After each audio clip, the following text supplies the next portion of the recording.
Ó, tá valendo. Pronto?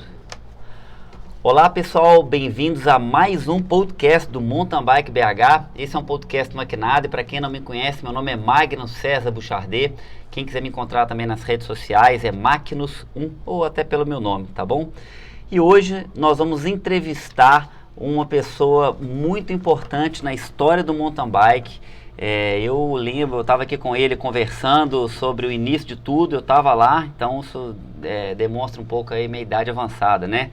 O nome do nosso entrevistado é o Rogério Bernardes e para quem não o conhece, ele é o chefe, é o Big Boss, é o dono, proprietário, presidente e líder da Copa Internacional de Mountain Bike. Tudo bom, Rogério? Tudo bom, é um prazer estar aqui nesse podcast aqui do Mountain Bike BH. É um prazer, né, a gente conversando, saber que você esteve lá bem no início lá do nosso trabalho, né, que a gente realizou a partir de 96. Isso. E foi uma longa jornada, né? Estamos aí até hoje lutando, mas muito feliz. Que fantástico, fico feliz porque eu não sou tão ligado nessas coisas, eu lembro da Pedra do Sino, Isso. pessoal falando da importância, né, disso tudo. Eu até anotei aqui, né, então são 25 anos de prova, não é isso? Sim, 25 anos, contando desde o início, sim.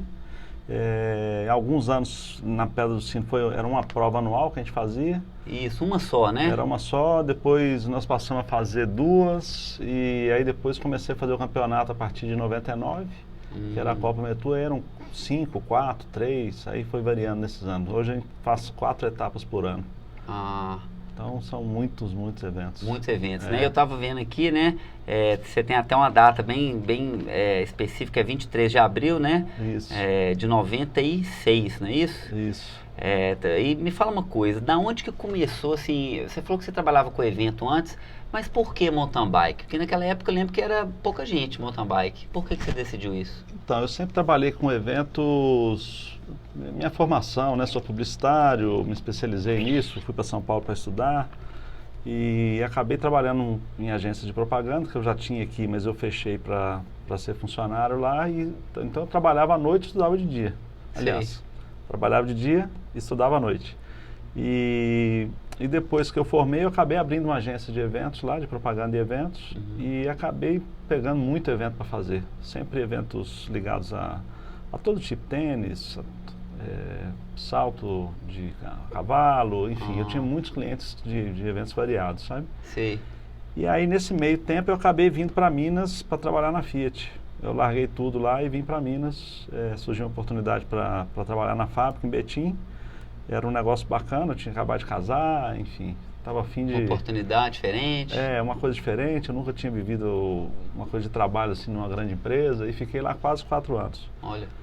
E aí, depois que eu saí de lá, na verdade, meu pai falava muito sobre... Né, final de semana eu trabalhava na empresa da minha família, que é lá no hotel, lá no Pedra do Sino, e meu pai acabou, vem pra cá, vem trabalhar com a gente quer ampliar a fazenda que era nossa, né, era pequena, tinham 4 apartamentos, passou para 7.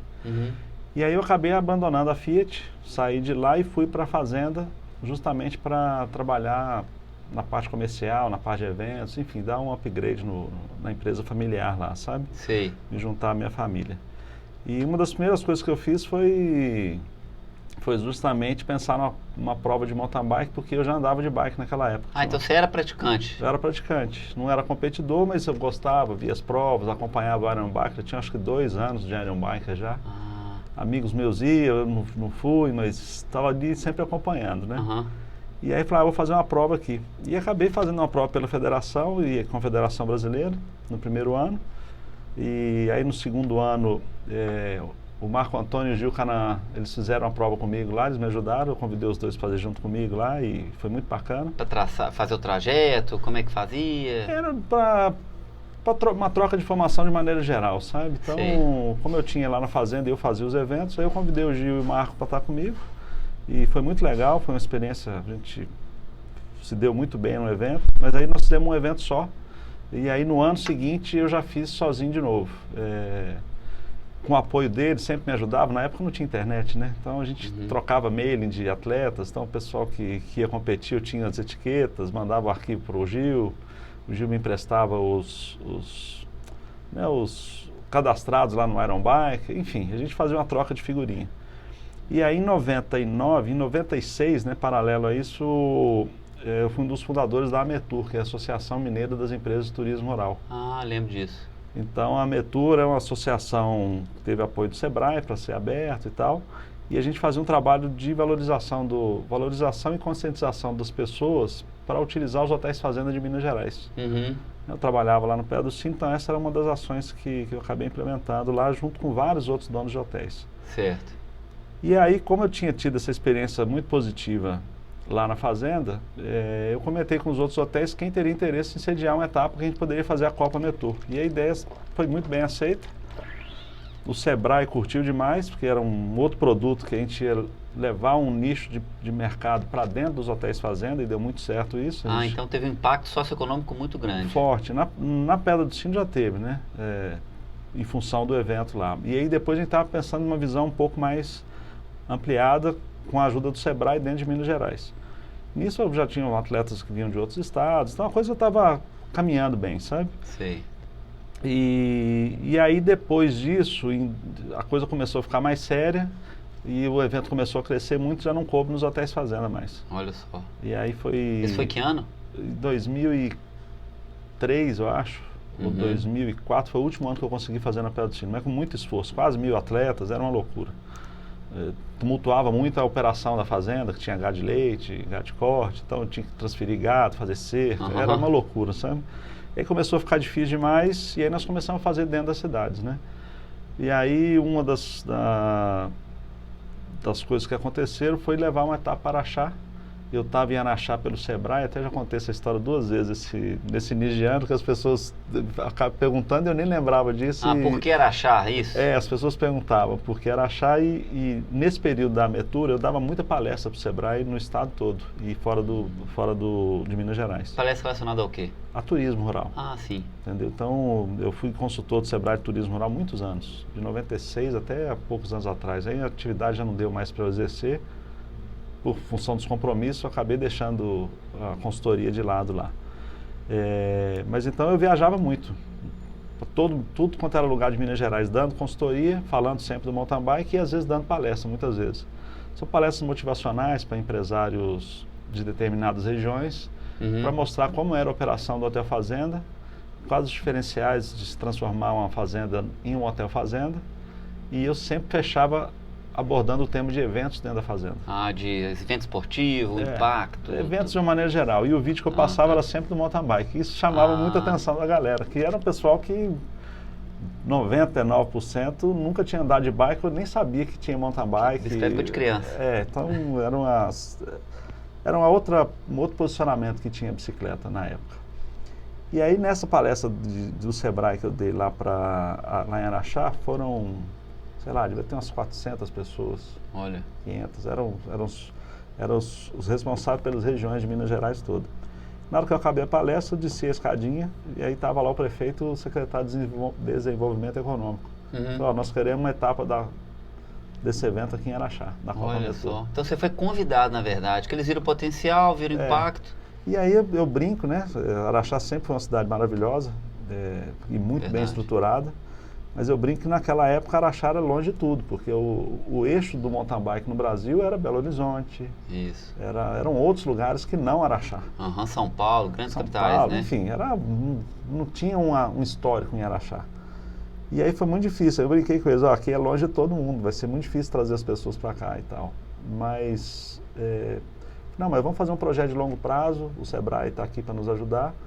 Vamos transformar uma etapa de Araxá bacana. Eu falei, vamos, se é um projeto de longo prazo, eu aceito, sabe?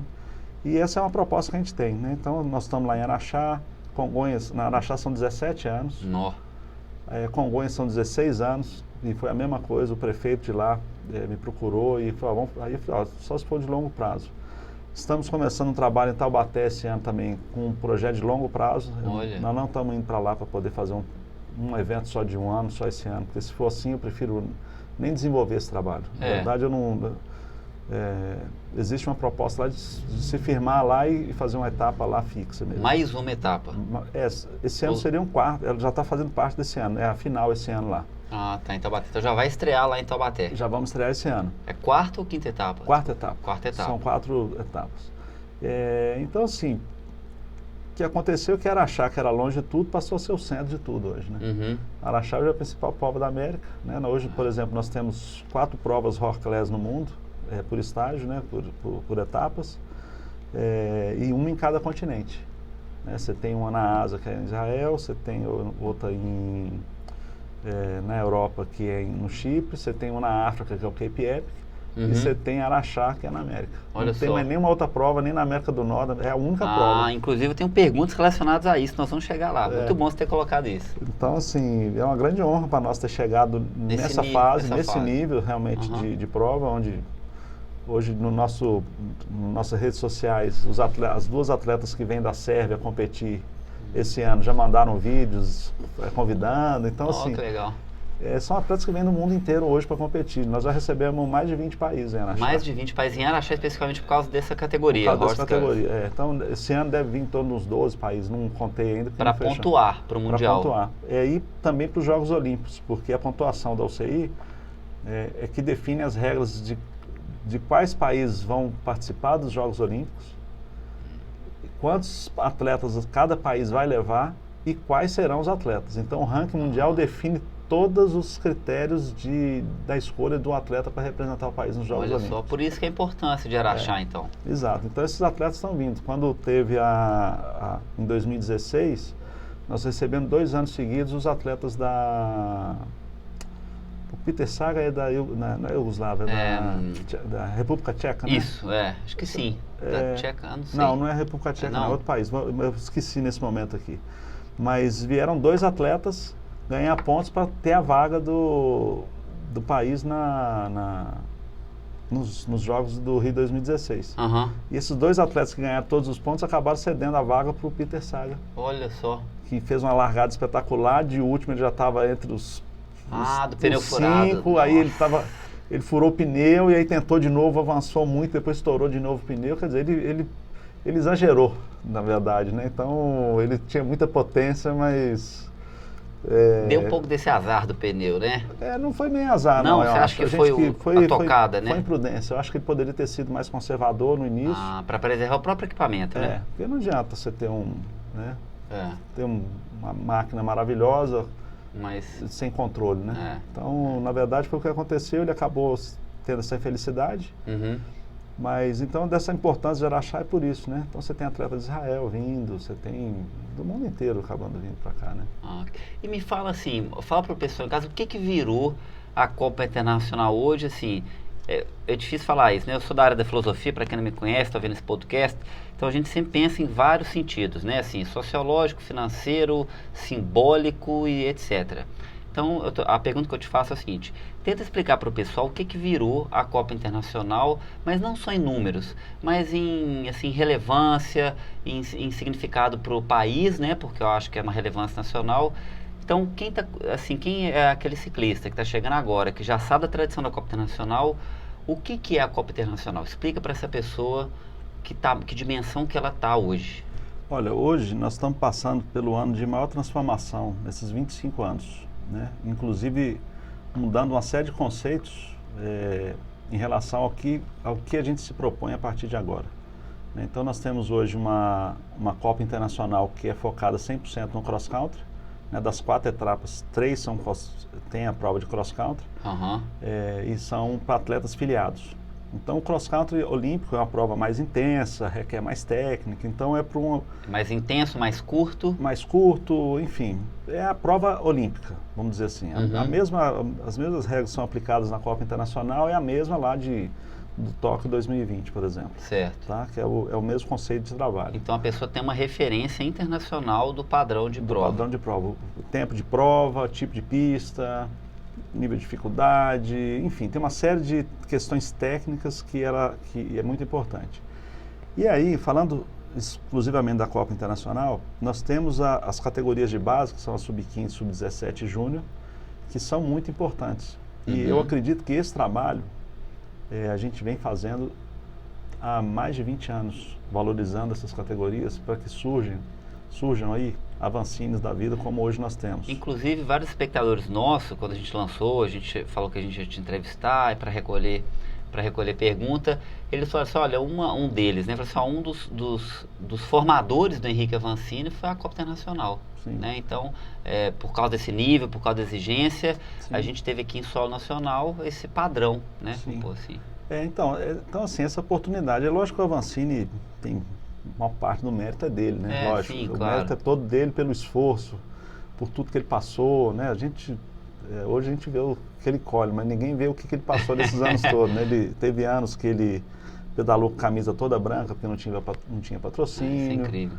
Então, você tem uma história de superação e vontade que ele teve, que é espetacular. E também da capacidade física dele e técnica de chegar onde ele chegou, né? Com vários parceiros, com assessoria mental, né, psicológica, que para mim física, é o mais importante. Que ele deu o pulo do gato, acho que nisso, né?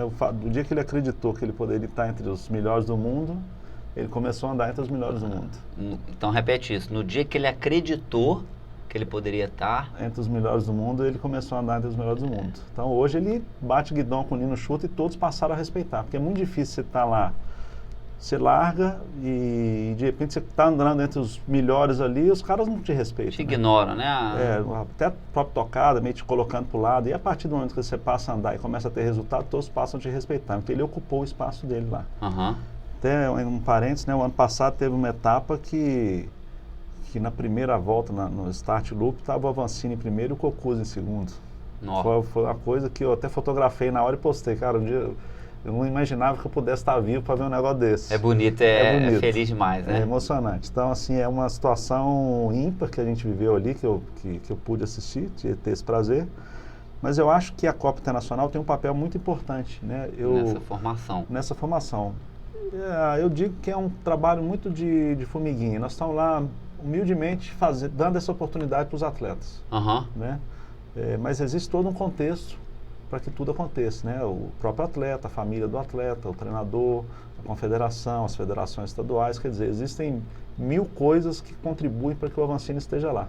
Certo. Eu fico feliz de ser uma delas, que seja 1%, 0,5%, mas claro, foi uma contribuição. Mas foi uma contribuição e ainda é e ainda vai ser mais forte ainda, porque a gente, nesse formato novo, nessa concepção de eventos que a gente está lançando esse ano, de valorização da Sub-15, Sub-17 e Júnior, que ela é muito forte, nessas categorias de base, para que a gente tenha atletas mais fortes. Quando eles chegarem na elite, eles já vão entrar dando trabalho.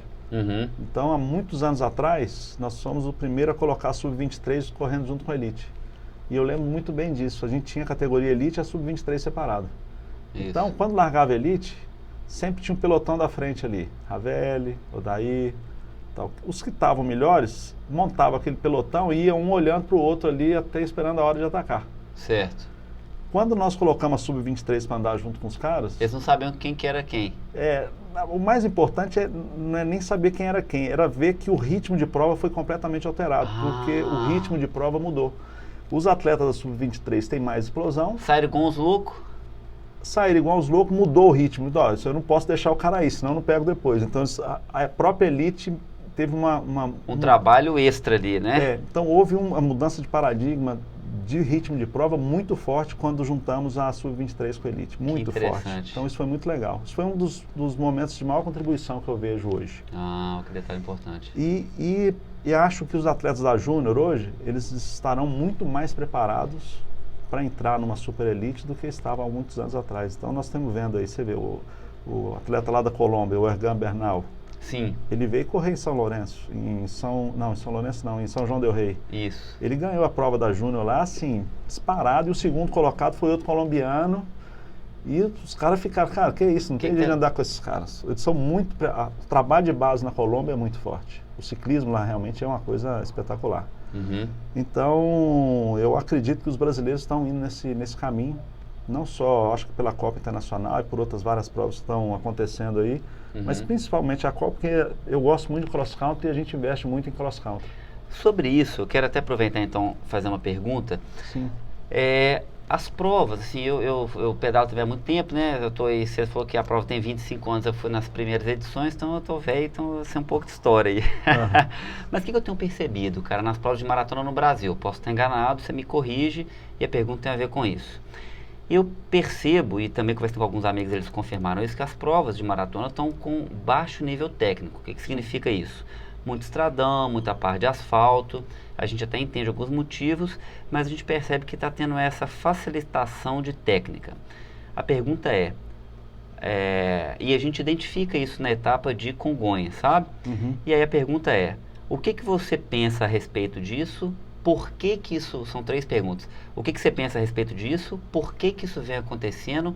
E se é possível colocar partes mais técnicas, já que a Copa Internacional tem esse foco grande no cross-country, eu acredito que essa é uma parte muito bacana, né, do mountain bike, a técnica, o desafio. E por que não colocar um nível assim, mais técnico na maratona? O que está acontecendo hoje no Brasil e na Copa Internacional, já que ela tem essa relevância toda? Então, sobre a maratona, até falando da pergunta anterior, a mudança que nós estamos fazendo estrutural de conceito, tem a Copa Internacional com foco no cross-country e a Copa Sense de maratona com foco na maratona. Então nós vamos ter 2 eventos dentro da Copa Internacional a partir desse ano. Entendi. Então um é focado 100% no cross-country e o outro focado 100% na maratona. Até foi bom você ter feito essa pergunta, que vai casar com o que eu estava completando, né? Então, o trabalho o foco da maratona na Copa Internacional é fomentar, incentivar, democratizar e fazer com que as pessoas que andam de bicicleta participem. Eu não estou falando do atleta. Entendi. O atleta de alta performance. Eu estou falando assim do cara que gosta, anda de 70, 80, pedala ali. Um grande entusiasta. O grande entusiasta, o cara que é amador, aí ele vai na Copa de Amadores, que era a Copa de Amadores, nem a Copa de Amadores mais, agora é Copa Sense de Maratona. Sim. E aí você tem a oportunidade de ir na Copa de Maratona com várias categorias, e aí lá pode entrar filiado ou não filiado, não tem problema. Então quer dizer, ela abre o leque, né, de pessoas que podem participar. E as categorias que a gente tinha só em Congonhas, agora estão fazendo parte de todas as etapas da Copa. Então nós temos categoria dupla, Pro, dupla sub-60, dupla sub-80 e dupla sub-81. Olha.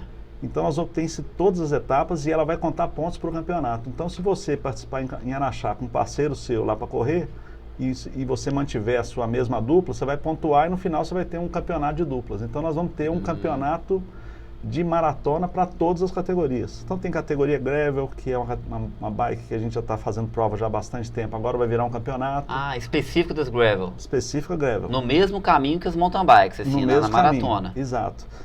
Você tem as categorias tradicionais que a gente já lançou há muito mais tempo, que é a segurança pública, a peso pesado, e aí tem Expert, Cadete, Master e Veterano, que são as individuais da Copa Sense, né? Certo. E uma Open feminina, para aquela mulher que não quer correr o cross-country lá com as categorias oficiais, ela tem a opção de correr na Open feminina lá, maratona. Certo. Então o objetivo dessa prova, a gente ouvia muito, um dia eu converso muito com as pessoas no evento, o evento é top demais, um dia eu quero participar, mas por que você não participa? Essa prova não é para mim, o nível técnico é muito alto.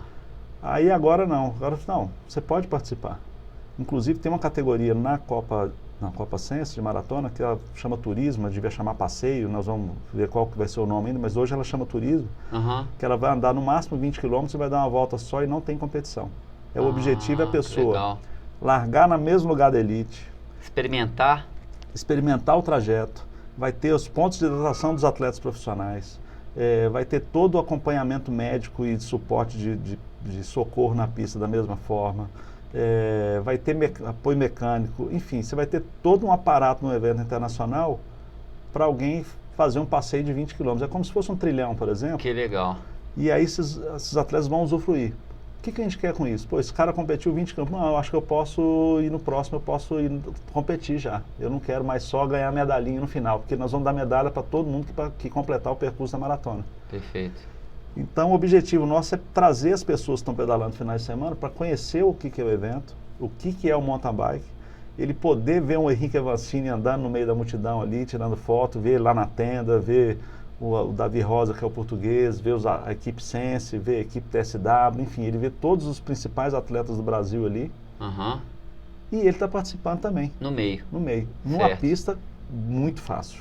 Aí que está. O objetivo da prova, nós não estamos querendo... Nunca vai ser uma pista 100% técnica. A de Araxá, fisicamente ela é moderada, ela não é fácil, a não ser para turismo que é fácil, mas ela é moderada mas tecnicamente ela não é tão pesada. O ano passado nós fizemos uma maratona que só elite competia. Eles davam 3 voltas no percurso de 25 quilômetros. Só que desse percurso da maratona, eu fiz eles darem uma volta inteira na pista de cross country. Então a gente tinha uma maratona muito técnica. Espetacular. É uma maratona legal. que eles chegaram no final destruídos e falaram, foi uma das provas mais duras que eu já participei, porque era muito técnica e tinha muita estrada. Entendi. Então ele vinha naquela passada forte, de repente ele entrava na pista, dava uma volta e voltava para a estrada. E aí voltava para a estrada. Então, assim, foi uma coisa que desgastou muito os atletas. Mas pensando na turma toda, né, quando a gente fala, por que a Copa Internacional não tem uma pista como uma pista de Copa do Mundo? É porque a gente não quer, porque se quisesse fazer igual, eu fui o responsável pela construção da pista do Rio 2016. Sim. Fiquei lá 3 anos construindo a pista. Se eu quiser fazer uma pista difícil, eu vou fazer uma pista difícil. Só que o que a gente tem que pensar é que seja uma pista difícil, mas que dê segurança à Sub-15, à Sub-17, à Over 65. Quer dizer... Então, dosar isso é um segredo e é uma dificuldade muito grande que eu tenho. Quer dizer, você tem que ter essa categoria mundial, você tem que ter essa técnica exigida pela UCI, mas ao mesmo tempo você quer deixar ela acessível para atletas que não são world class, né? Exatamente. Então, assim, ok, o dia que eu puder usar só, o dia que eu for responsável por uma Copa do Mundo e que só a elite vai competir na pista... Aí a gente põe o pior, né? Aí nós vamos fazer, aí nós vamos brincar direito. Então... às vezes a pessoa, a pista ainda é fácil. Não, a pista, por exemplo, Araxá, aparentemente ela é fácil, mas ela tem alguns trechos técnicos, mas ela é muito veloz. A pista de Petrópolis é uma pista muito exigente e técnica, né? O Avancini é o responsável lá pela construção, a gente vai lá, acompanha, dá os pitacos nosso e todo, então, mas eu sei que a pista lá é mais dura. Lá vai ter maratona e a maratona mais dura tecnicamente e fisicamente que vai ter na temporada. Que legal. Porque lá é só montanha. Congonhas, nós vamos mudar o percurso. E Taubaté vai ser um percurso bem legal também. Então, assim, a maratona tem esse foco esse ano, que é a democratização, e aí vai ser a porta de entrada das outras categorias, para que um dia a gente consiga atrair as pessoas para se filiarem, que eu acho que é importante, e correr a Copa Internacional. Ótimo. Rogério, uma coisa aqui, eu estou percebendo então que vocês estão expandindo, e fico muito feliz por essa questão da maratona, até essa perspectiva de alcance, né, de ser mais assim plural, de ser mais acessível. Mas, ao mesmo tempo, a gente vê crescendo no Brasil outras categorias. Eu queria saber como é que você se posiciona e se a gente pode esperar categorias de ultramaratona, de enduro, de downhill e de ciclismo. Como é que você pensa isso para a Copa Internacional? Então, o que a gente gosta é mountain bike, vamos falar a verdade. Então, assim, eu não tenho pretensão nenhuma em fazer prova de ciclismo num curto prazo. Quase surgiu uma oportunidade esse ano, mas acabou não acontecendo e eu também não fiquei triste, eu achei até bom. Que bom que eu não vou ter que fazer a prova de ciclismo. Não é questão de menos trabalho, que bom que eu não preciso fazer a prova de ciclismo. Tá. Porque é um aprendizado, né? Eu acho que assim, a bagagem que eu tenho no mountain bike, eu sei que eu tenho conhecimento para chegar lá e eu tenho segurança para fazer uma prova de mountain bike. Numa prova de ciclismo, por mais que eu já tenha feito curso de comissário, sei a regra, existem as maldades, né? Então eu teria que aprender as coisas nas entrelinhas ali com especialistas em ciclismo, porque eu não sou especialista em ciclismo de estrada, por exemplo. Certo. Mas eu já tinha aceitado o desafio, quem sabe futuramente. No enduro, eu já até pensei, porque eu acho que é uma prova de formato muito interessante e tudo, mas é uma prova que não me atrai muito... Não é uma prova que não me atrai pessoalmente. Eu estou falando questões pessoais, tá? Sim, não estou falando... Mas não seria comercialmente interessante? Porque já que está crescendo muito, aqui em Belo Horizonte mesmo, a gente tem uma turma muito grande. Sim. E eu acho que assim, está mudando até a mentalidade do Brasil em relação ao mountain bike por causa do enduro, né? Não, com certeza. E acho que o cross country, ele vai ser sempre importante para o enduro. Porque antes a gente tinha o downhill, que todo mundo brinca que só desce. E o cross country, que o cara era atleta, né? As brincadeiras entre a galera. Os pés raspados e tal, que negócio. E tal. E aí surgiu o enduro, que é o cara que tem que saber descer muito, mas tem que pedalar até no alto da subida para poder descer. Então já é um misto. E isso foi muito legal, que várias pessoas passaram a ter uma outra visão e está criando esse novo nicho de mercado aí, que eu acho muito importante. Mas é uma prova que, tecnicamente, ela tem limitações em número de participantes em função do tempo, né? Então, das tomadas de tempo. Então assim, não adianta você querer pôr 1000 atletas que você não consegue, entendeu? Porque sai uma hora tem 60 minutos. Entendeu? Então, você vai largar de minuto em minuto, são 60 atletas. Vamos largar de 30 em 30 segundos. Ok, 120 atletas. Entendi. Entendeu? É igual a prova de natação master. Eu já participei de algumas, era assim. A gente ia nadar, começava 9 da manhã, tinha gente que nadava 4 horas da tarde, porque as tomadas de tempo... Não tem jeito, só quantas raias tem uma piscina? 8 raias. Você pode Entendi. ser 8 de cada vez, não dá para colocar 16. Sabe? Então, é uma prova que eu admiro muito, curto demais, porque plasticamente ele é muito legal, mas para organizar, assim, para minha vontade como organizador, não é uma coisa que me atraiu ainda. Entendi. Entendeu? Não é uma atração, é coisa pessoal. E o downhill, a mesma coisa? Downhill já fiz algumas provas. Nós fizemos a prova do Desafio dos Profetas lá em Congonhas, que foi à noite, que foi famosa em 2005. Eu lembro disso. Depois fizemos o Desafio da Mina, lá dentro da mina de Mariana, que foi top pra caramba, adorei ter feito aquela prova. E fiz por último lá em Ouro Preto o Desafio das Cruzes. Então, eu gosto do downhill também, só que é uma prova, para fazer o downhill do jeito que eu quero, do jeito que eu gostaria de trabalhar, é sempre um pouco mais difícil, então eu sempre me desgasto muito. Entendi. Hoje nós temos os atletas do cross country, por exemplo, os comissários vêm de fora, e como é que você dá largada? Não, eu dou largada na sirene na música. Mas como? Não, os atletas estão ali esperando, eu chego e falo com eles para ficar parado. Mas como é que você consegue? São 25 anos que eu peço para eles ficar parados e eu eles ficam. Né? Aprimorei a técnica de pedir, né? Então assim, e aí o comissário fica muito impressionado, porque, e aí? Não, na hora que for a hora vai tocar, eles estão me vendo aqui, eu já desclassifiquei muita gente pela largo antes da hora, então eles sabem que eu vou desclassificar, e pode ser qualquer um, eu não quero nem saber quem for, que queimar a largada vai estar fora, enfim, e todos me respeitam. Ótimo. E a largada de trás é 3 minutos depois, eles também estão esperando, e o outro está esperando. Então, hoje a gente tem uma compreensão dos atletas com a Copa Internacional e uma colaboração, é uma prova muito colaborativa, os atletas me ajudam muito, eles me respeitam muito e me ajudam muito porque nós criamos esse ambiente dentro do evento. Certo. E criar esse ambiente dentro do downhill sempre foi muito difícil, porque os atletas são muito diferentes, eles têm uma outra vibe no negócio. Então, é outra cabeça, né? É outra cabeça. E aí eu sempre, gente, pelo amor de Deus, não entra aí não, vocês têm que ficar naquele lugar. Então, assim, eu teria que ter muito tempo para poder estar com a galera e desenvolver um evento onde eu conseguisse trazê-los para colaborar com o evento de uma maneira efetiva, como é no cross country, como é na Copa. E também o volume de atletas, o risco também de acidente é muito maior do que no cross country, então isso me deixa um pouco mais tenso, porque eu estou sempre pedindo a Deus na hora que a gente começa o evento, a primeira coisa que eu peço é boa missa e tudo, eu sou católico, mas o que eu peço, independente da religião, é que ninguém se machuque dentro do evento. Claro, espero que os atletas, gente não quer, se os atletas estejam lá, que ninguém se machuque seriamente, porque se alguém machucar, cair, eu vou estar com a equipe pronta para atender. Certo. E espero que não seja nada demais e pronto. Então, assim, é o que eu desejo. Sim. E no downhill, às vezes, acontece de terem drops muito grandes, o risco do atleta errar, né, não é nem errar, é do atleta não saber a sua real condição técnica para ultrapassar algum obstáculo. Porque quando o cara é muito bom, você pega um Bernardo lá de Ouro Preto, eu tenho certeza que a chance dele se machucar é muito pequena.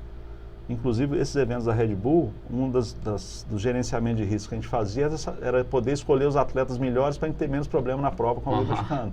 Entendi. Então, assim, esse gerenciamento de risco é muito complexo. E isso faz parte do planejamento quando a gente fazia a prova de downhill. E fazer uma prova de downhill para amadores, etc. Entendi. Então, é uma coisa que me deixa muito... Faz todo sentido. Eu também pensaria um pouco nesse aspecto, né? Porque, o meu advogado fala que quem organiza quem organiza evento no Brasil, e principalmente prova de mountain bike, que eu sou um louco. Né? O risco, né? O risco é tão grande você ter o risco legal da coisa. O risco legal que eles veem. Então, assim, não dá para... Né, eu estou ali montando um evento e eu tenho que fazer o máximo. Eu não estou colocando tudo de melhor à disposição de todo mundo. E sobre isso, assim, você tinha me falado também da questão dos novos formatos, né? O pessoal perguntou, assim, da questão da tomada de tempo, né? As novidades, formatos de prova. O que você tem que falar para a gente de uma forma, assim, sintética? Quais são as novidades que o pessoal pode esperar para 2020 em diante? Então, as categorias duplas e aquelas que eu já comentei na pergunta anterior, E a categoria, nós temos uma categoria ultra também, que você até perguntou. Ultramaratona. Na verdade não é ultramaratona, a categoria chama ultra. Sei. Por quê? Ela é a única que compete os 2 dias somando o tempo de um dia para outro. Da mesma forma que a elite faz, em Araxá, com 4 dias de prova, somando os tempos, e ganha um atleta que tiver o menor tempo somado, nós fizemos com a ultra. Então a ultra ela vai dar 3 voltas, vai andar quase 70 quilômetros na maratona e vai dar 3 voltas no cross country. Isso é no sábado e domingo. Sábado e domingo. Então, a categoria que ultra legal. é o cara que está afim de fazer a competição, de sofrer. E aí até a questão conceitual que eu não comentei em relação à maratona, é que a nossa prova de maratona, ela vai ter sempre voltas de 20 e poucos quilômetros. Então ela não vai ser só um circuito único? Não. É um modelo que a gente lançou e que eu achei que funcionou muito bem. Não tem atropelamento, assim, no sentido de que uma pessoa começa a embolar aquele negócio, confusão? Pode embolar, mas é uma prova de maratona, não tem problema. Sim. Então, volume de voltas... E 20 quilômetros, né? Uma volta? Nossa, até 23 quilômetros, até dar uma volta... É pouca coisa, Então, por exemplo, a categoria ultra, a gravel e a dupla pro vão dar 3 voltas. Então, quem quer andar muito... 60 e quantos quilômetros vai dar? Araxá 69, 70 quilômetros. Entre 60 e 70. As demais categorias vão dar 2 voltas. Nós vão dar 46 quilômetros, que é mais um pouco do que Congonhas. E a categoria turismo vai dar uma volta só. Legal. Então nós temos um formato dentro do evento que privilegia o atleta porque ele e a sua equipe. A equipe vai estar no mesmo lugar e o atleta vai passar mais de uma vez na frente deles. Que ótimo. Então ele pode ali fazer um socorro, tem isso? Apoio pegar a garrafa, mecânico... água, fora os pontos de água que a gente tem. Certo. Então, ele pode contar com o ponto pessoal dele ali, um espaço pessoal. Existe então a área de apoio dele. A área de hidratação nossa, por exemplo, que eu tenho na pista, cada área de hidratação vai se multiplicar por várias, porque o atleta vai passar várias vezes naquele ponto de hidratação. Então economiza para a prova também. Na verdade não, vai gastar mais água, mas vai ser muito bom para o atleta. Entendi. Na verdade a economia não tem muito para a prova. O que está acontecendo é que outra questão interessante, aqui logística do gerenciamento de risco, o atleta tem uma prova mais... com a cobertura maior. Verdade. Se precisar de algum socorro, por exemplo. Então eu tenho o socorro mais concentrado. Perfeito. Então eu tenho tantas vantagens que nós optamos por adotar isso como padrão. Isso tem a ver com regra da UC alguma coisa ou não? Isso é uma criação pessoal, não tem nada a ver com regra internacional? A regra internacional permite, também tive que estudar isso. Então, por exemplo, a elite, é permitido que a elite faça uma prova de maratona dando no máximo 3 voltas no circuito. Então, eu estou usando o regulamento a meu favor. Perfeito. Se a regra mudar, eu tenho que mudar, mas hoje a regra é essa. Interessante. Já sempre foi. Então, em Araxá, os atletas de elite vão dar 3 voltas do mesmo circuito que a dupla pro vai dar. Só que eles vão fazer um tempo, com certeza, menor. O Vancini vai andar num tempo muito menor do que a categoria amadora. Entendeu? Claro. Então, tem esse diferencial aí da maratona.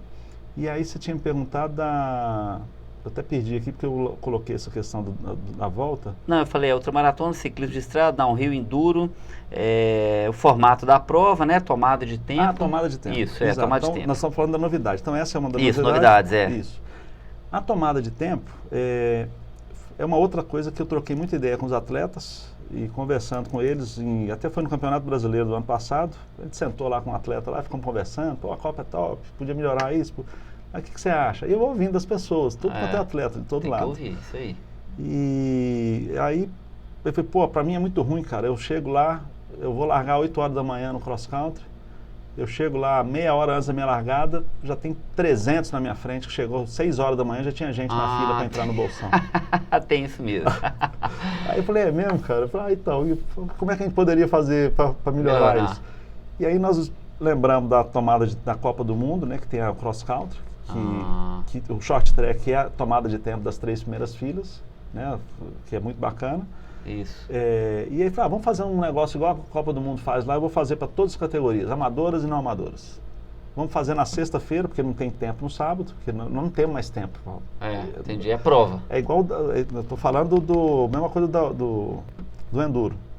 A hora tem 60 minutos, entendeu? Se for largar de minuto em minuto, são 60 pessoas. Entendi. E lá na Copa é a mesma coisa. Eu tenho, no sábado em Araxá, eu tenho 8 horas da manhã a categoria elétrica, ela acaba 10 horas da manhã a maratona da elite, meio-dia, aí já tem outras coisas acontecendo, 2 horas já tem a prova da Copa Sense de maratona. Acaba 5h30, 6 horas, 7 horas tem um night run, 7 da noite. Enfim, então assim, é um evento que não para em momento algum. Então são atividades... Dá 12 horas de evento? Fácil. Dá 12 horas de evento fácil, ininterrupto. É muito desgastante. E cada uma tribo diferente. Então você tem elite, você tem amador, você tem gente que corre, gente que bicicleta, vai ter festa no lounge da Michelin e da Sense. Enfim, são coisas acontecendo ali. Então, nós tivemos que colocar a tomada de tempo para sexta-feira, logo depois do short track da elite. Que horas que vai ser isso, mais ou menos? A largada da elite no short track vai ser acho que 2 e 3 horas. Então, depois de 3h30, já começa a tomada de tempo. Só que essa tomada de tempo, como é que ela vai funcionar? As categorias que tiverem os 10 primeiros colocados do 2019, eles têm prioridade de alinhamento na primeira fila. Certo. Desde que o atleta esteja na mesma categoria. Claro. Então, se você está na sub-35, ficou entre os 10, mas mudou para sub-40, você não tem ponto nenhum na sub-40. Então, você não tem preferência de alinhamento. Tá. Essa é a lógica do negócio e eu Faz gosto... sentido demais, eu faço sempre questão de explicar, porque lá no dia, mas eu fiquei entre os 10. Não, mas em qual categoria? Não, na sub-30. Mas você está em qual? Sub-35. Não, se você quiser correr na sub-30, você teria prioridade lá, mas aqui na sub-35 você não tem mais. Você vai ter que começar seu trabalho aqui. E aí essa primeira fila dos 10 primeiros... E a partir da segunda etapa, os 15 primeiros do campeonato têm preferência do alinhamento. Legal. Então isso já é o que sempre aconteceu e o que nós vamos manter. O que nós vamos fazer com a tomada de tempo é pegar as 2 filas seguintes e colocar os 16 melhores atletas do short track para alinhar com esses caras. Então quem está entre os 10 primeiros não precisa participar do short track. Certo. A não ser que ele queira se divertir. Tá. Porque eu não estou cobrando inscrição. Não tem premiação também, o foco é só alinhamento. Então, quem tiver já garantido na primeira fila, ou na primeira e segunda fila, não tem sentido ele participar, a não ser que queira, mas não precisa. Certo. E no caso, os que quiserem, nós temos que ter no mínimo 21 atletas para acontecer a competição. Então, por exemplo, eu vou chegar lá depois da elite, gente, vamos começar a categoria, tomada de tempo. Categoria Expert. Quem está aí? Vai levantar a mão. Quantos são? São 15, meu amigo. Então não tem tomada de tempo. Como é que eu vou fazer uma prova onde eu vou definir os 16 melhores com 15 atletas? Então a sua categoria não vai ter. Cadete. Tem 22. Opa, então vem cá. Alinha todo mundo aí, toca o pau, vamos fazer um alinhamento. Uma volta na pista. Legal. De 2 km. É pau riado. É coisa rápida. Categoria Expert, Cadete, Master. Tem 35. Opa, acima de 31 são 2 voltas na pista. Então, assim, são critérios que eu coloquei para dar emoção na prova. Então, com 20 atletas não tem prova, com 21 tem. Olha só. Aí vai dar uma volta. Com 30 atletas é uma volta, com 31 são 2. Certo. E aí, só que tem categoria que tem 150 atletas. Então, vamos ver quantos vão aparecer. Então, a sub-15, sub-17, todas as categorias, exceto as duplas, todas as outras podem ir lá para fazer a tomada de tempo. Se tiver 21, eu vou correr. Ô Rogério, e eu estou vendo que esse evento que dura tempo demais, e uma coisa hoje em dia muito importante é a questão da visibilidade, né? Como é que vocês vão fazer as transmissões da prova, posicionamento de câmera, vai ter ao vivo, é gravado, onde que o pessoal acessa depois, no dia, o link, como é que é isso tudo aí? Então, até vou dar em primeira mão para vocês, que a gente nem divulguei, vai ter um furo, né? Furo de reportagem. Furo de reportagem, como diz o Bolsonaro, né? Então, o que acontece é que lá na Copa Internacional esse ano, nós vamos ter a transmissão ao vivo e o foco é a categoria Elite 2 horas da tarde de domingo, o Cross Country Olímpico. Então nós vamos ter uma transmissão de 2 às 4. Ao vivo, pelo Band Esportes. Olha! Então nós fechamos essa semana, então eu quero que todo mundo vá lá ver a prova, mas quem não puder ir de jeito nenhum, liga na Band Esportes que de 2 às 4 nós vamos ter uma janela ao vivo no satélite para lançar essa... Sensacional. Band Esportes é canal aberto? Não, acho que é fechado. Eu não sei se é aberto. Mas deve ter streaming na internet, alguma coisa? Isso, mas também nós vamos fazer para quem pedala, vai ter também. Legal. E a gente espera colocar também no YouTube essa transmissão. Então, na parte da manhã de domingo, nós vamos estar fazendo os testes ao vivo.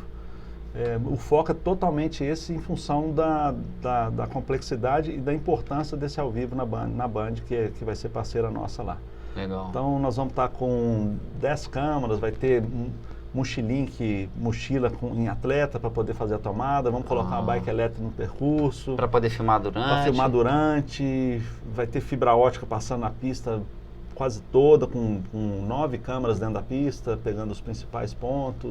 Então vai ser um negócio muito bacana. Bem feito assim, né? Bem feito. Muda muito o foco. O ano passado nós fizemos alguns testes com câmeras de segurança, acho que foi válido. E a gente ia colocando para dar essa opção das pessoas verem o que estava acontecendo, né? Mas o foco é no cross country olímpico. Porque a maratona é possível fazer, mas é uma prova que não é tão emocionante. Ela não é tão visual, né? Porque ela não é no ambiente fechado, vamos pôr assim, né? Ela é muito longe. Intensa. Ela não é tão intensa, enfim. Ela é uma prova diferente, né? Eu acho que é uma prova bacana também, mas é uma prova que não é à toa que o cross country olímpico é o que é. E é o que é transmitido pela Red Bull lá, a TV, nas Copas do Mundo. Né? Porque é mais fácil de filmar, né? Do que filmar também uma maratona, não sei, estou chutando, mas filmar uma maratona de 80 quilômetros, de 70, não sei. Hoje já tem muita tecnologia para isso e não é difícil. Sei. Você vê o Cape Epic, por exemplo, eles colocaram lá várias bikes elétricas de pessoas atrás dos pelotões filmando a maratona o tempo inteira. inteiro lá. Então, assim, não tem problema nenhum. A dinâmica mesmo do esporte, né, é diferente. A dinâmica é outra e querendo ou não, a cereja do bolo do mountain bike é o cross country. É o cross country, Então é o que vale conta para a Olimpíada. Certo. E vai ter para os amadores, assim, tipo assim, vai ter alguma câmera, alguma coisa, assim, talvez numa escala menor, para os amadores se assistirem, mostrar para a família, alguma coisa assim?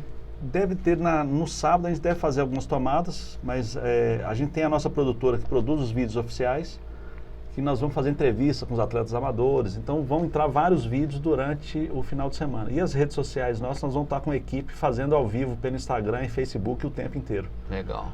Não é o ao vivo de TV igual esse, mas nós vamos estar lá filmando aqui agora largada sub expert, aí vai filmar a galera, vai entrevistar lá no meio do povão.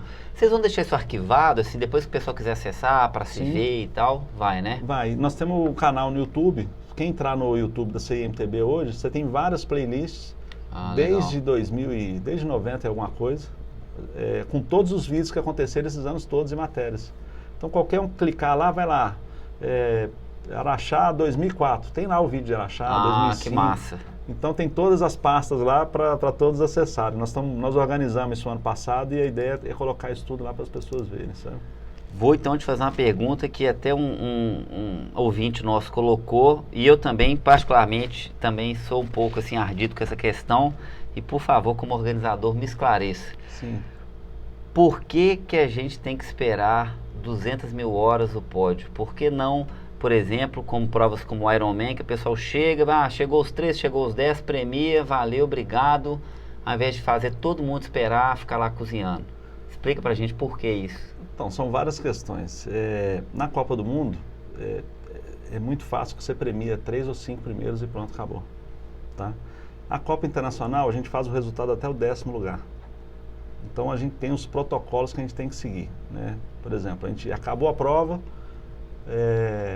a empresa de cronometragem apura todos os resultados, fixa e a gente fala, pessoal, resultado fixado, 15 minutos para recurso. Até isso acontecer demora um pouco, porque a gente faz até a conferência no manual.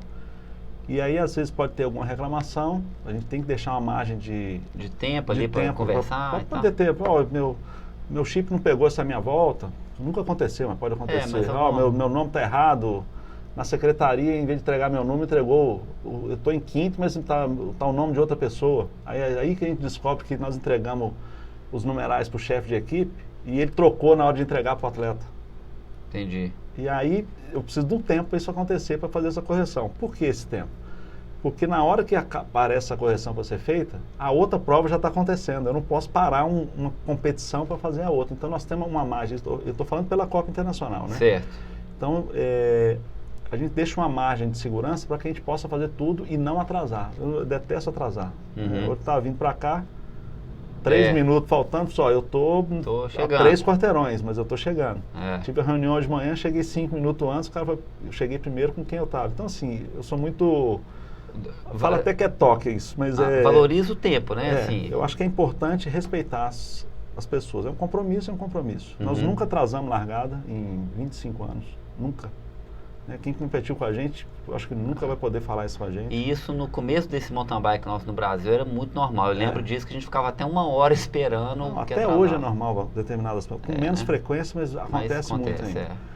Então, assim, em Araxá, por exemplo, ó, você vê a complexidade. A largada das 8 da manhã, a prova termina antes das 10. Acabou a prova, começou 10 horas da manhã, eu estou imprimindo o resultado. O resultado vai ficar liberado em torno de 10h30. 11h15 eu faço a premiação. O resultado é muito rápido, se você pensar. Entendeu? O resultado, a dinâmica da Copa Internacional, o resultado sai com bastante agilidade. O que demora muito é no final do ano, na última etapa. Aí o atleta que vai para a última etapa e quer subir no pódio, aí nós temos que somar ponto, conferir se o nome ele colocou José Maria Antônio Rodrigues, aí ele colocou José Maria Rodrigues. Aí o nome, ele está com uma pontuação, com 2 pontuações diferentes e não está somando porque ele não colocou o mesmo nome na inscrição. Muita coisa acontece. Então aí a gente tem que somar os pontos para fazer a premiação do campeonato. Então, essa premiação do campeonato normalmente demora um pouco mais mesmo. Mas a da etapa é por conveniência. Assim, por exemplo, Araxá, a prova de maratona vai ser às 2 da tarde. A premiação é às 18 horas. Quer dizer, tudo bem, o primeiro colocado vai chegar às 4h30. Vou ter que esperar 1h30. Mas é porque eu não posso me basear no primeiro. O último chega quando? Assim, às vezes o atleta, mas está demorando muito, mas a gente põe os 10 primeiros colocados no pódio. Apesar que esse ano nós vamos premiar os 5 primeiros, mas nós vamos fazer a foto do pódio com os 10 primeiros. Que foi uma das condições que deu tirar a premiação até o 10º, foi de manter a foto até o 10º. E por que tirou a premiação até o 10º? Porque nós multiplicamos o volume de medalha que nós estamos dando de premiação, aumentou demais fazendo a maratona toda etapa. Nós temos hoje 45 atletas subindo no pódio, de categorias diferentes. Então você imagina, eram 30 e poucos, nós multiplicamos, nós praticamente aumentamos uma etapa na Copa, e aí na hora que nós fomos fechar a conta, nós tivemos que reduzir o número de medalhas para poder premiar muito mais pessoas. Então nós estamos premiando mais pessoas, apesar de estar colocando até o 5º lugar. Entendi. Então isso eu até já expliquei para várias pessoas, estou chateado, não sei o que, aí eu expliquei, a pessoa entendeu. Então porque eu sei que a Copa Internacional, a referência é de ser uma prova duríssima e quem ficava no pódio de 10º, o cara soltava foguete. Falava, fiquei em 10º, batia com orgulho. O nível altíssimo, né? Já vi muito 11º colocado chorando lá. Né? Já muitas vezes. Não foi uma nem duas vezes. Eu já fiquei em 13º, 12º, já fiquei ardido, cara. Então assim, na verdade nós vamos manter a foto do pódio. Que aí foi até na hora, até o pessoal da minha equipe, mas você vai manter o pódio até o 10º, você vai premiar até o 5º. Falei, cara, é uma honra o cara estar lá em cima. Exato, cara. Nós já vamos tirar a medalha do 6º ao 10º. Eu não levo medalha, mas levo uma foto bacana. Mas ele está lá em cima participando do pódio para mostrar que ele foi... Boa decisão. Boa decisão. Então, assim... Então não dá para esperar, assim, por exemplo, os 10, vamos supor, chegou os 10, já começa a contabilizar e lança. Não dá para isso, não. Porque, assim, eu não sei se ainda é assim, mas parece que tinha que esperar o último chegar, um certo tempo. Aí, tipo, o pessoal, mas já chegou todo mundo, por que não premia logo?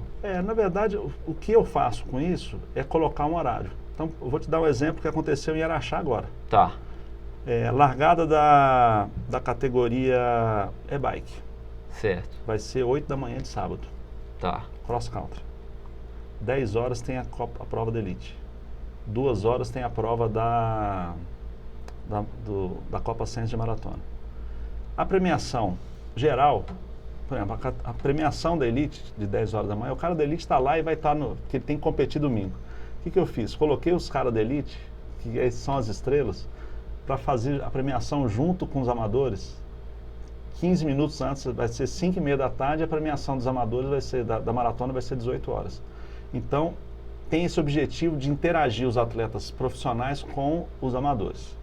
Então, isso aí é o foco. Então, eu estou atrasando a categoria elite propositalmente. Então, o atleta vai acabar a prova, ele vai para o hotel, vai almoçar, vai treinar, vai soltar as pernas, vai fazer o que ele tiver que fazer, massagem, etc. Mas o horário da premiação está lá. Certo, entendi. Então, esse é um objetivo. Ele se planeja ali. Ele vai se planejar. No caso da Copa de Maratona, vai estar terminando a prova e nós vamos fazer premiação. Não vai ter um gap muito grande. Porque nem sempre os 10 primeiros colocados chegam em... Às vezes eu tenho que esperar o 10º chegar e o cara nem chegou ainda, né? E aí a premiação das bikes elétricas ia ser junto com esse pessoal. Só que a galera da bike elétrica mandou uma mensagem para mim, pô, eu queria ver se eu voltava para casa no sábado depois da prova. Aí eu achei justo de fazer a premiação deles mais cedo, não fazer no final do dia, porque eles têm uma justificativa para isso. Aí falou, então tá bom, eu consigo fazer a premiação 2h15. Por quê? 10 horas eu tô com a minha equipe toda envolvida com a Elite. Cara, é muito louco a prova. Eu tô com todo o foco em cima disso. 2 horas da tarde eu tenho amador. Na hora que eu der a largada, eu vou pegar todo o meu pessoal do cerimonial e vou fazer a premiação da e-bike 2h15. 2h15, 2h30 acabou, e aí quem quiser voltar para Belo Horizonte, para a sua cidade, ele vai então assim, quer dizer, tem uma questão logística muito forte, que o pessoal não entende que está tendo um monte de prova, um monte de coisa acontecendo, quer dizer, gente, não dá para parar por causa de vocês, premiar, porque tem mais 5 corridas aí que vão acontecer para frente. Então assim, é complexo mesmo. Entendi. Então, por exemplo, na prova da Elite é uma coisa que é mais fácil, porque a gente premia e tem os comissários internacionais, então a premiação, a conferência manual do resultado é muito rápido. É uma categoria só, são poucos atletas. Só que você conferir ali determinada categoria que tem 150, 120, 80 pessoas, é uma coisa muito mais difícil. Então não é uma coisa... E a gente tem as equipes para fazer. Só que às vezes estão acontecendo tantas coisas que é mais fácil a gente fazer tudo mais cadenciado.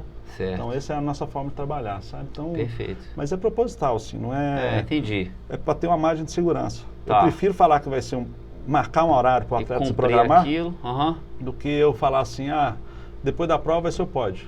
Mas o que é depois da prova? Depois da prova, depois que o 10º chegar do pódio? Depende, né? Como é que vai ser isso? Entendi. É muito complexo. Ô Rogério, ótimo, agora que nós já ficamos amigos, eu posso colocar essa questão mais ardida, né? Pra gente poder brigar. Bora, tô sempre aí. Então vamos lá. Uma coisa que o pessoal também colocou, de ouvinte nosso, que o preço da competição está ficando cada vez mais elevado e ele é mais distante do que várias outras provas. Sim. Então acho que a pergunta como se justifica o preço da inscrição da Copa Internacional? Olha, eu não vou ficar contestando o valor, né? Assim, eu acho que a gente tem um valor de inscrição dos mais baratos do Brasil. Por que eu falo isso? Nós temos categoria turismo a partir de R$20, categoria mirim com R$25, amador, se não me engano, é R$95 ou R$90, e a Copa Internacional R$160.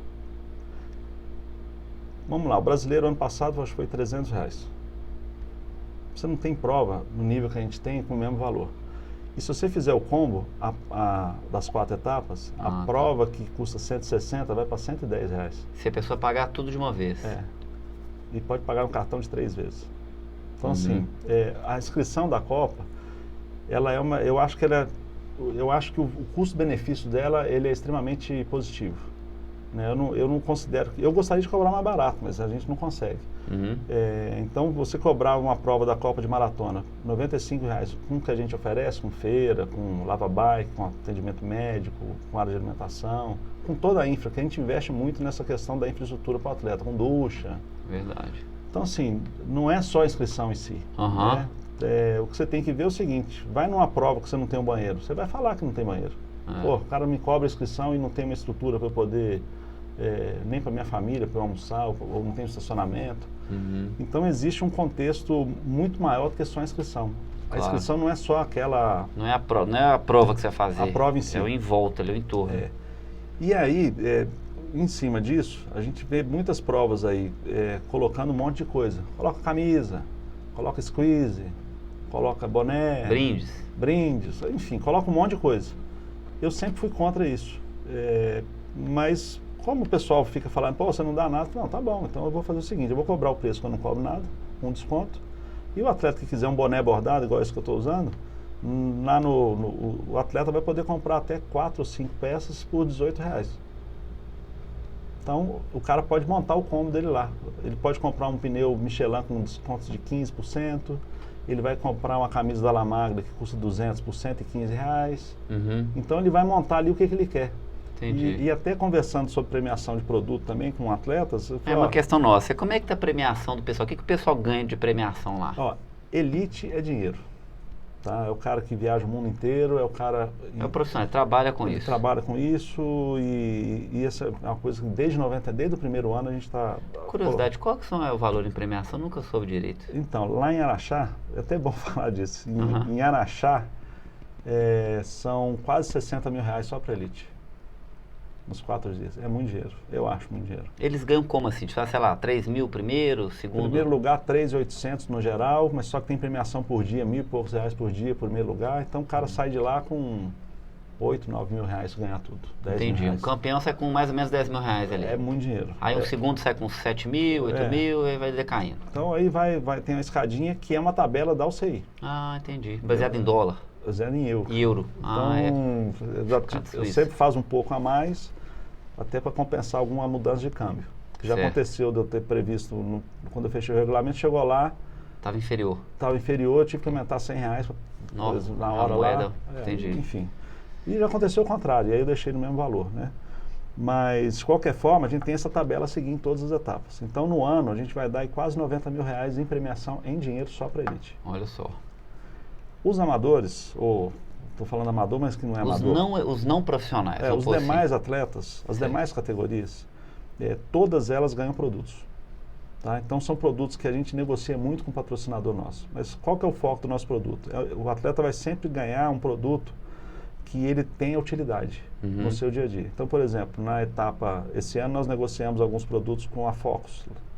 A Focus, então, vai ter aquele disco prancha, aquele disco de equilíbrio. Ah, legal. Então, aquele disco vai fazer parte da premiação. Eu tenho certeza que um atleta vai precisar disso para poder usar lá. E custa quanto? Custa 60, 70 reais. E ele vai estar somado com outros de acordo com a colocação. Então, por exemplo, a Copa Internacional está previsto do 1º ao 5º lugar produto. Então, o 5º lugar vai dar em produtos em torno de 120, 150 reais. E o primeiro lugar em torno de uns 300, 400 reais. Então, vem essa escadinha. Tem guidão, tem canopla, tem... Pneu, tem roda. Pneu até a gente tem que estar dando mais, que era Levorin, e agora é Michelin. E a Michelin não tem política de dar pneu. Certo. Aí nós tivemos que mudar, nós estamos nos adaptando a algumas coisas, né? E aí tem aro, tem roda, já demos suspensão, que já fechamos o patrocínio com suspensão, agora a gente não tem mais. Mas tem selim, lubrificante. Entendi. Legal. Os apoiadores, patrocinadores capacete, estão ali. E esse produto a gente acaba negociando como se estivesse comprando. Então a gente monta um kit disso e aí em produto dá uns 130, 150 mil reais em produto. Olha só. Não é pouca coisa. É porque o atleta às vezes diz, pô, eu ganhei aqui 150 reais no 5º lugar. Ok, só que nós temos 40 categorias. 40 categorias, vezes 5 para cada uma delas, Exatamente. Né? Então, vezes 5. Então, você coloca aí 100 reais vezes 40, nós estamos dando 4 mil reais só para a categoria, só para o 5º lugar de todas as categorias. Só que você tem o 4º, tem o 3º, tem o 2º e o 1º. E vai aumentando. Então, o efeito multiplicador, ele é muito grande, ele é muito forte. Então, esses produtos que a gente dá do 1º ao 5º para a Copa Internacional e do 1º ao 3º, da Copa de Amadores, é justamente por isso. Mas o foco nosso é sempre produto bacana. Massa. Bretelle. E eu estava até coisas úteis, né? Coisas úteis. Então, por exemplo, a gente estava falando dos kits, né? Sim. Aí um atleta virou para mim e falou aqui, ó, não dá camisa, não. Ou então procura evitar dar, ou então dá um conjunto. Porque a camisa, tem tanto evento que está dando camisa... Que eu sou cheio de camisa. Que eu tenho camisa. Agora o Bretelle eu vou usar, eu estou sempre comprando e custa 300, 400 reais um Bretelle, dependendo da marca. Luva é uma coisa que eu gasto muito treinando. Então, produtos que ele usa dia a dia. Então, o foco nosso é sempre dar esse tipo de produto assim que ele usa. Mas nós vamos ter camisa da SW, vamos ter camisa da La Maglia, camisas bacanas. Então, assim, mas é tudo pelo valor mesmo. Perfeito. Entendeu? Ô Rogério, e uma coisa que está acontecendo, até teve uma polêmica aí, você explica pra gente, como é que está a questão das mulheres na Copa? Né? Assim, a premiação igual, não é? Como é que está esse crescimento? Porque o público feminino hoje, tenho mountain bike há mais de 20 anos, eu nunca tinha visto isso, porque tem pouco tempo atrás você vê pelotão de mulher inteira na trilha, 6 mulheres, 7 mulheres. E em relação a isso na Copa, tá igual, tá diferente? O que as mulheres estão exigindo? Como é que tá vamos pôr assim, como é que tá essa participação feminina na Copa? Nós não temos esse problema não, porque como a gente tem um evento regido pela UCI, então a gente acompanha a tendência mundial. Então, antes, a premiação do masculino e da feminina eram diferentes. A partir do momento que eu sei colocou igual, nós colocamos igual na Copa Internacional toda, isso tem muitos anos. Então, a elite masculino e feminino, o valor é o mesmo. Certo. Para toda a premiação. E amador também? Igualmente. Perfeito. Então, o que o homem ganha, a mulher vai ganhar. Então, não tem diferença? Não tem diferença. É produto. Se o homem ganhou lá no primeiro lugar tal produto, o outro é tal produto. Se não for o mesmo produto, é preço similar. Perfeito. É a mesma coisa. Então, isso já há muitos anos. Então, eu não tenho essa discussão dentro da Copa com nenhuma mulher mais. Ah, então já não é uma questão Então, a se tratar, né? Isso aí já virou, isso aí já foi superado já, sei lá, há mais de 10 anos, se não me engano já. Uhum. Então, ótimo. Mas a questão desse movimento que houve aí das mulheres, né, eu até fiz um podcast da Copa aí com a Raquel e com a Coura, esqueci o nome da Letícia, e essa semana, até explicando isso. Porque a gente tem, desde o início, eu sempre quis colocar as categorias femininas para ter participação de mulheres. Eu sempre incentivei. Teve ano que a gente sentava, eu, Jaqueline Mourão, Adriana Nascimento, Érica, as meninas estavam correndo, o que nós vamos fazer para atrair mais mulheres? Ah, podia dar de graça. Ok, vou dar inscrição de graça. E não dava resultado. Olha só. Não é porque é de graça que as mulheres vão. Entendeu? Quer dizer, o que atrai a mulher para a prova? E aí nós chegamos no final do ano aqui, ó, nós demos inscrição para as mulheres. Elas não vieram. E não vieram, continuaram só vocês participando, aumentou uma ou outra e tal. Ah, então vamos tentar outra coisa, vamos melhorar a premiação, vamos dar um brinde a mais, vamos não sei o que lá. Então, desde da década de 90, eu tenho feito um monte de ações para estimular a presença das mulheres. E aí tem sempre ouvido, como eu ouço os homens também, da mesma forma. Então, vamos criar a categoria massa. Até a Raquel lembrou assim, podia criar. Então, desde o início, quando as categorias oficiais começaram a ser reconhecidas pela CBC, elas foram entrando na Copa sempre no ano seguinte. Ah, perfeito. E até por uma questão de quórum, né? É um esporte que era tipicamente masculino, as mulheres eram raras, eu acompanho isso tudo. E as mulheres, à medida que as mulheres foram aumentando, as categorias vão surgindo. Sim. Quer dizer, como é que a gente vai dividir 10 categorias femininas se tem 2 meninas para cada um, né? Por exemplo? E na regra nossa até fala em fusão, mas eu nunca usei dessa regra mesmo tendo isso em mãos, eu nunca coloquei 2 categorias para juntar e fazer um resultado. Se tem 1 ou 2 mulheres, eu vou e faço a premiação da primeira e a segunda colocada, esperando que isso melhore, né? E que é o objetivo nosso. Esse movimento que aconteceu foi muito legal, porque fez as reivindicações das mulheres apareceram muito em todos os lugares. Não ficou somente restrito à Copa Internacional. Então houve uma mobilização grande delas no Brasil inteiro. No dia que aconteceu isso, no dia seguinte eu estava sentado com elas lá na minha casa. Que legal. Só que quando elas chegaram lá, que elas foram reclamar, eu falei, não, antes de vocês falarem, é isso aqui que eu vou fazer. Nossa, isso aí está ótimo. Então elas não precisavam nem reclamar, já estava pronto. Porque o que a gente tinha feito, eu só quis explicar para elas qual que era o objetivo do que estava previsto. Como eu disse, né, a Copa Internacional Cross Country, né, e a Copa de Ciência e Maratona. Uhum. O volume de atletas femininas e as mulheres que têm medo do cross country é muito maior do que as que vão para a maratona. Então, um monte de mulher, cara, não tem coragem de participar do cross country. Então, eu tinha transferido as categorias femininas para a maratona com esse foco, para elas se sentirem atraídas, a gente tem um volume maior de atletas mulheres dentro do evento. Perfeito. E deixamos lá as categorias oficiais. Quais são? Júnior e Sub-Júnior e Elite. E a Sub-23 no cross country, porque elas são oficiais e a Júnior tem o trabalho de evolução para o futuro, etc. Então, nós mantivemos lá na Júnior. Só que, para minha surpresa, as mulheres estavam lá e não gostaram. Afinal, nós queremos continuar no cross country. Eu falei, ok, então eu passo vocês para o cross country. Só que é o seguinte, eu estou fazendo isso para poder democratizar o mountain bike e para atrair as mulheres. Se mantiver no cross country, não tiver a ajuda de vocês, não tem condição. É claro. Não, mas pode colocar lá, e aí teve um movimento, mas tem que ser as categorias oficiais. Não, isso a gente tem. E aí eu criei uma categoria Open feminina na maratona. E as outras categorias oficiais lá no cross country. Então essa foi a reivindicação. Elas queriam voltar para o cross country. E eu não imaginei que isso pudesse acontecer, na verdade. Só, E aí isso aconteceu depois. E que bacana. E aí foi muito bom, porque eu prefiro realmente que elas corram no cross country.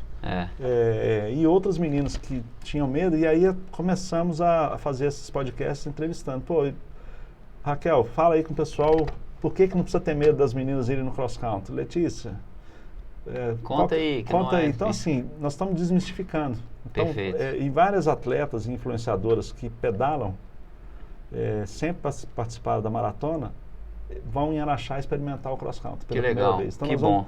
Nós vamos ter muito iniciante no cross-country. Eu não sei o resultado disso. Mas vamos ver, tem que começar. Mas elas pediram, tá aí, né? Então, que ótimo. Então, o objetivo é esse aí. Não, bom demais. Aqui, a gente está chegando agora no final do nosso podcast. Sim. E antes de finalizar, eu escolhi uma frase do escritor alemão que eu gosto muito, que é o Goethe.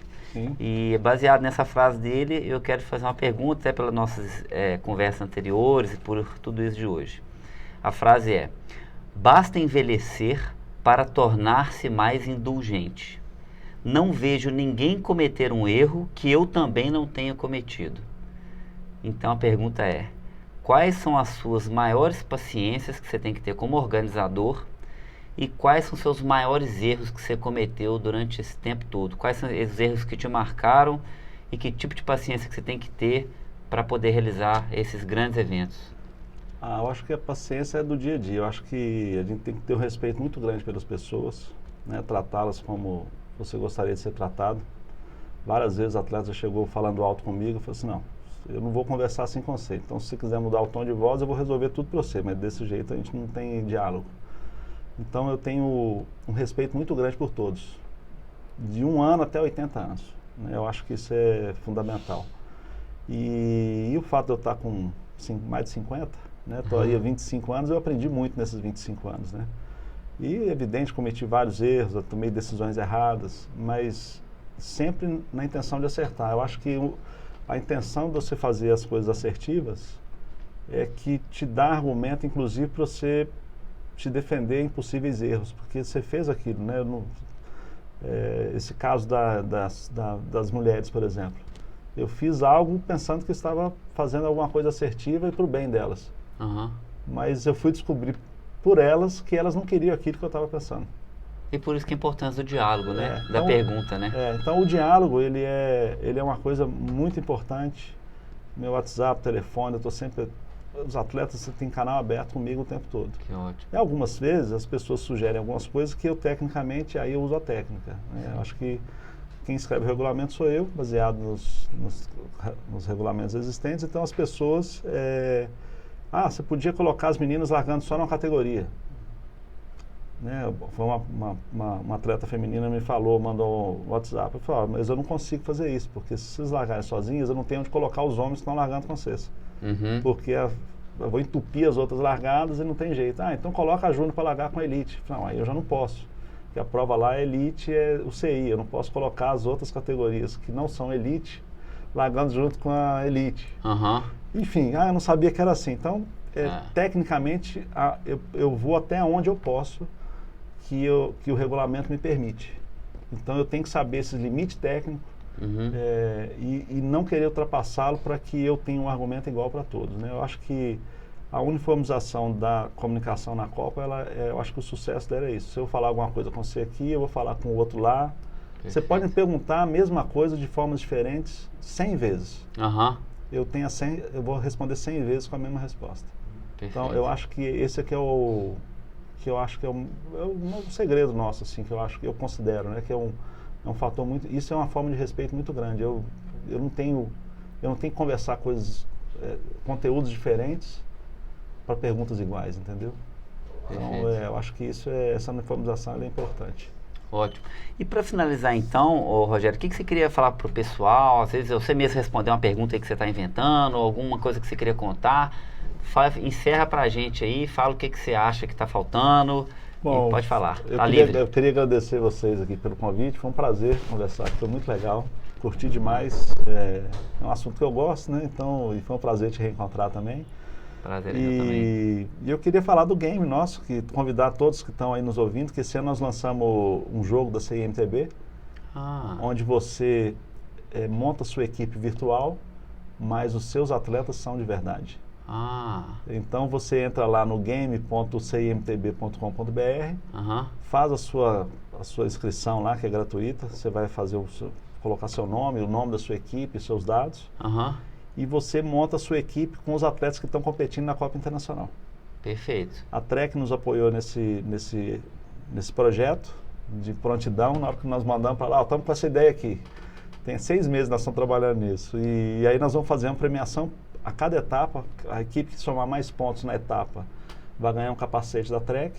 E quem somar mais pontos no campeonato, a equipe que somar mais pontos no campeonato vai ganhar uma bike da Trek Zero 2020. Ó, sensacional. Aí, ó, galera, se liga no game aí, hein? Então, só entrar no game, lá no site nosso tem lá o link do game. E aí você cadastra e você já começa com um orçamento de 3 mil. 3 mil alguma coisa.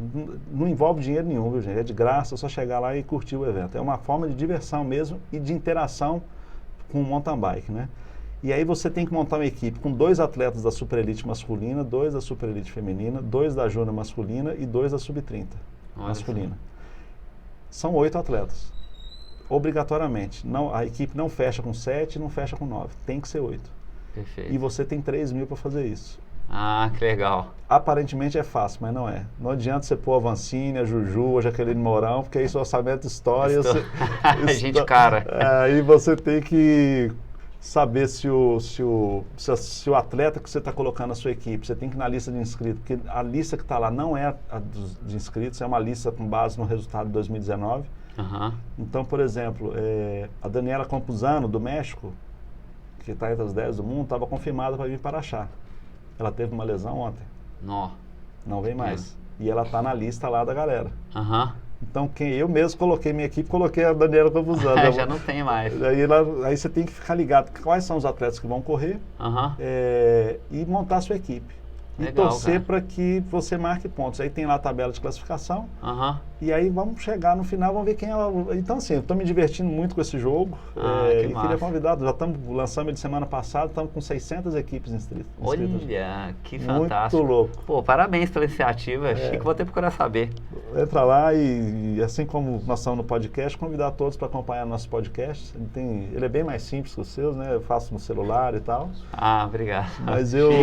Mas o objetivo nosso... O importante é informar, o importante é divulgar isso. É importante lá que o foco nosso é o conteúdo e aproximar os atletas das pessoas. Então, nós temos já uma entrevista, já teve a Vancini, teve já vários outros atletas, formadores de opinião. O próximo podcast deve ser do Camilo falando de doping. Que ótimo. Vai ter da Raíza, vai ter da Letícia, vai ter da Jaqueline. Perfeito. Então, assim, cada um é um assunto diferente e a gente ia descontando o momento inesquecível deles na Copa Internacional, quais são os planos dele para o futuro, como é que foi o passado, como é que começou a pedalar, por que começou a competir. Então é um conteúdo light, divertido, assim, que a gente está tocando o barco aí. Perfeito, Rogério. Eu te agradeço demais pela sua disposição, pela simpatia, pela paciência em explicar todas essas questões aí. Obrigado. E parabéns mais uma vez. Eu acompanhei esse processo todo da Copa Internacional. Eu acho que a gente ganha demais, né? Tem gente que começou criança, hoje é homem velho com família, passou por isso, está levando os filhos, né? E Congonhas, né? Vou botar uma parte aqui, vai ser o último, viu? Mas eu estava lá em Congonhas, porque toda hora que você fala uma coisa eu lembro de outra, né? Em Congonhas, esse ano passado, eu estava na secretaria, tinha um jovem deitado, sentado, e a mãe do lado. Aí eu falei, que bom, vocês estão competindo. Aqui, Rogério, ele está na Júnior, tem 18 anos. Eu falei, pô, que bacana. E você está com a gente há quanto tempo? Não, ele começou a Copa com 2 anos de idade, cara. Mentira. Nunca perdeu um ano, 16 anos lá em Congonhas. É mesmo? Começou com 2 anos de aquelas bicicletinhas. Ele começou há 16 anos atrás, ele é de Congonhas, ele nunca deixou de vir na Copa e eu trago ele toda a etapa. Então, sensacional. Cara, é uma coisa assim, que eu falei, cara, é uma honra muito grande, é um privilégio, né? Você vê um menino de 2 anos e agora ele está com 18, 16 anos consecutivos ali com a gente. 90% então, da vida dele. Então é muito louco isso, né? Mas fantástico, bom demais. Pô, Rogério, foi um prazer ao mesmo, viu, cara? Espero que você possa voltar, tá? As portas estão abertas e quem quiser saber mais, gente, a gente vai lançar o nosso podcast hoje mesmo, tá? O vídeo eu vou lançar no canal Maquinado, que é o meu canal pessoal, então quem quiser assistir, né, com áudio, tá disponível também, tá? Meu nome é Magno César. E é isso aí, pessoal. Valeu. Obrigado, cara. Valeu, tudo de bom, viu? Obrigado pelo convite e até a próxima. Até a próxima. Até Araxá.